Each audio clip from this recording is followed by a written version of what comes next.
Hello, my dear friends. Welcome back to A Nurse in the Kitchen. Today I'm going to show you how I cook my pigeon rice and peas. So this is a treat. I just happened to be cooking for a group tomorrow and I said, hey, why not? Let me tape it. Alright guys, I made Epiz, and if you want to know how I make this, you can look at my other video. It's a small short video to show you. This is a base for everything that we cook in my culture, and I find that I can use it as a base. See how pretty it is? It's not going to mess up anything, not even spaghetti. It would look like a pesto, right? Okay, so I'm going to take a generous heap of this. I'm going to put it in here. Turn down my heat. Once you put that in there, oh my God, the flavor, the smell, guys. So we always have that in our kitchen because this is the base for everything that we cook in my culture. In the Caribbean culture, this is the base. Epiz is the base. So after that, we go ahead and we put the peas, the pigeon peas. Now I have two 12-ounce cans, and I have drained them, but I've saved the water. I don't throw the water away because there's flavor in that. So I'm going to turn the heat up, and then I'm going to cook this until all the water evaporates. Now, if I were using cloves, this is the time where I would put it in here. But I'm so scared of cloves because the last time I bit into one, oh my gosh, it took me days to get the taste out of my mouth. So I'm not using that, okay?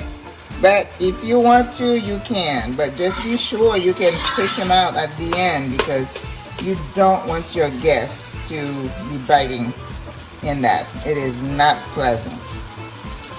And also, I made a bouquet garni. You guys remember that? This is cilantro or parsley. This is thyme. And then you just tie it up with a string. Now, I've seen people cook where they throw like a whole stem of green onion. You can do that too and then fish them out. That's fine. But remember, I already have the green onion in my Epiz. In my Epiz, I have green onions, I have fresh garlic, I have thyme, I have cilantro, and then I have onion, regular onion.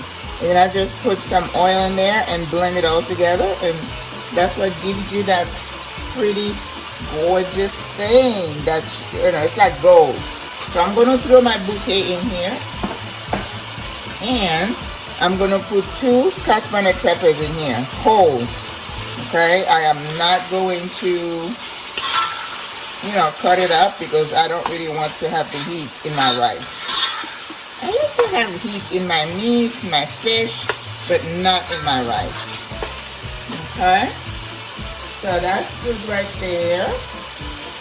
Now, I did not get a chance to take my frozen stock to thaw it out. It's in the freezer.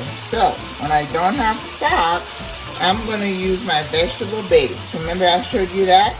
Just in case for the group I'm cooking tomorrow, I'm cooking some curry chicken. But some people may not be, you know, maybe eating meat. So if they're just vegetarian or vegan, they can use that. So this is just vegetable. Got the mirepoix, and then it doesn't have MSG in it, which is not like a Maggie, okay? I know my name is Maggie, but I don't like to be in the food. Alright, so I'm going to add a little bit of that. This one got salt in it, so keep that in mind as you season your food. It's always easier to add salt because taking out salt out of a salty dish is almost impossible. And this is my complete seasoning. You know, I read somewhere that you can throw a whole potato in your salty food, you will soak it up. That is not true. It does not work. It didn't work for me, so it's another myth. Alright? And the adobo without hot peppers. So when you do this, you're building flavor. You're making sure that all that flavor is getting into your peas. I'm looking for a glove, a mitt, but I don't see one, so we're gonna use a dish towel. Alright. Doesn't that look beautiful? Oh, it smells amazing. Okay, I like to put my rice in at this point because I want my rice to be glistening and sexy. Guys, I went to the store today and I bought a 20-pound bag of what I believe to be rice. But I just opened it and it's rice bits. Oh my gosh! Look at that. Oh, it's so pretty. I think I need a little bit more rice. So I think what I'm going to do with that, whatever I bought, rice bits, I'm just going to add a little bit of it in here. It's going to blend in really well. But it's not going to be something that I'm going to cook regular, plain white rice. Look at that. It says rice bits. Oh, my goodness. I have no idea what that was. Pay attention. You know how sometimes you go to the store and then you come back with something totally that you didn't want to buy. I've come home and it's like, what is that? So when you reach to get the stuff that you want, it's possible that you just kind of grab something that was next to it. I was going to cook some white rice for the people who may not eat, plain rice, but that's not gonna work. Oh, okay, I gotta turn the heat. And now, coconut milk. Oh my, 2 cans. Coconut milk. Yum, yum.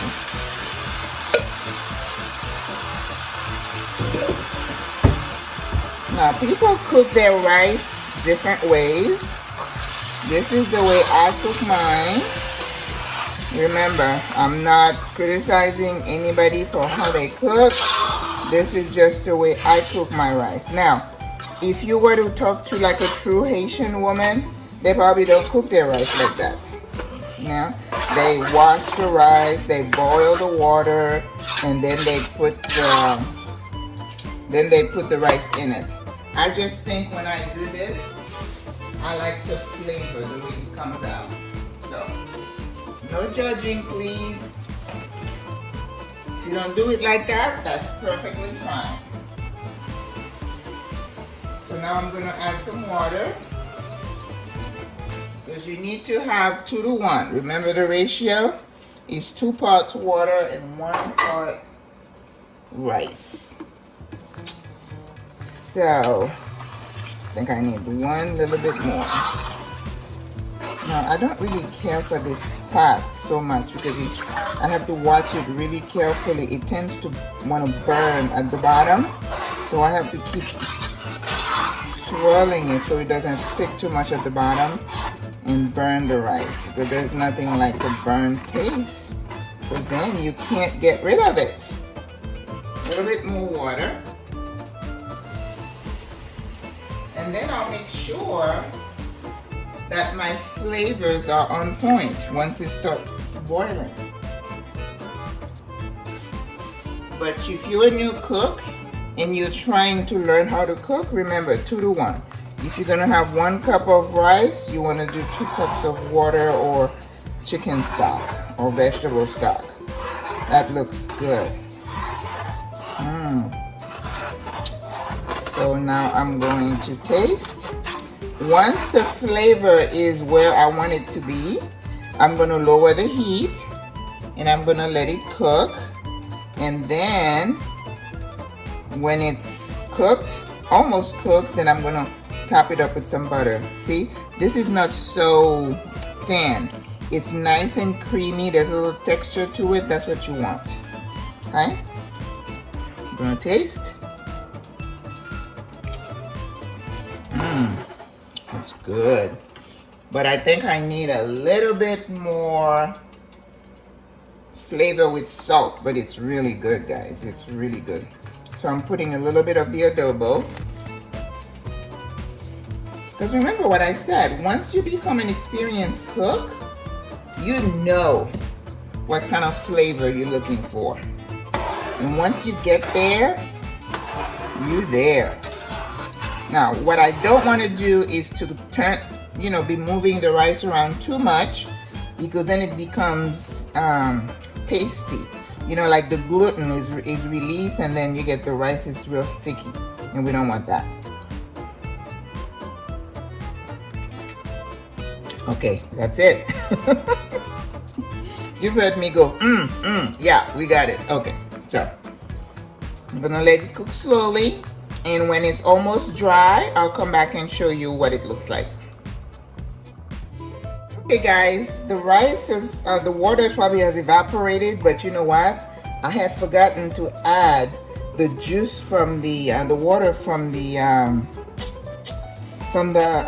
pigeon peas. So, because the rice looks like it could use it, so I'm just adding some of it. So don't do like I do. When you see me putting the water, put the water from the pigeon peas in first. You see how it soaks it up? It probably could use it. So when it gets to be like that, you see the water is evaporated, then that's when I put my butter. Oh dear. I guess if you're vegan, you wouldn't eat it because it's got a little bit of butter in it. I'm so sorry. I'm not vegan. I'm not cooking this one just for vegan. Maybe if you're vegetarian, you won't mind. But I always add a little bit of butter to my rice, except for white rice. And I told you in my school, this is what they call monter au beurre, French word that say you top it with some butter. So that is how I always finish my rice and peas. And the flavor is locked in. So now I'm going to really turn the water down and let this cook down until it's cooked. Some people, when I was in school, they would cover it tightly with foil and put it in the oven. You could do that, but I usually don't. Okay, so when it's all done, I'll show you the finished product. So you have to have a lid that is really tight. And that's why it might help if you don't have a lid that fits. You can cover it with foil just to make sure all the steam stays in there, because that is what is going to cook your rice. Au revoir, à la prochaine. Okay, rice is done. As you could see, it's not sticky. So now I'm gonna fish out my bouquet garni. Oh, it's falling apart. I'm gonna fish it out. And also I'm gonna fish out the scotch bonnet peppers. Hopefully they're still whole and nothing as, oh, there's one. I have two. So I gotta fish the other one. And then the rice is ready to be plated, guys. This is how I make my pigeon peas and rice. Okay guys, yep, there's the other one. There we go. Okay, enjoy. I mean, if you're into rice, this goes as a side dish to anything. You don't even need anything else to eat with that. Voila, rice and pigeon peas. Au revoir, à la prochaine.